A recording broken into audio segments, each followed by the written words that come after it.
Hello everyone, welcome back to the channel. Today I'm going to show you how to fix the error in Stalker 2, which it says couldn't start, Stalker2-Win64-Shipping.exe, CreateProcess, etc, etc. Alright, this is fairly easy to fix. First thing you need to do here is to open up your Windows Defender or any third-party antivirus. Alright, and you're going to want to look for example here, Defender. Alright, virus and threat protection. Open it up.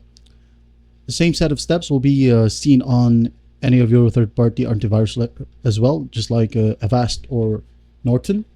Alright, so what you're going to do basically is just locate the option called Protection History or Quarantine. Alright, again, Protection History, Quarantine, or something similar. Alright, just go ahead and click on each quarantined file. For example here, I'm going to click on this one. There will be a pop-up, just click on yes. Alright, as you can see here, a game, which is from Red Dead Redemption, is quarantined in my end. So what you're looking for here is basically the Stalker2-Win64. Alright, now what we're gonna do is just on actions, just go ahead and hit on restore. Alright, once restored, launch the game again and see if it helps.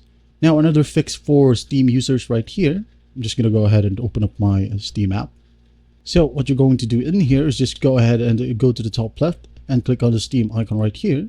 Go to settings, downloads, and then simply hit on clear cache. Alright, it will take some time. Just go ahead and patiently wait for the process to finish. Once done, don't launch the game yet. Go to the library, locate the game. For example, this one is Stalker 2. Right click on it, go to properties, installed files, and simply hit on verify integrity of game files.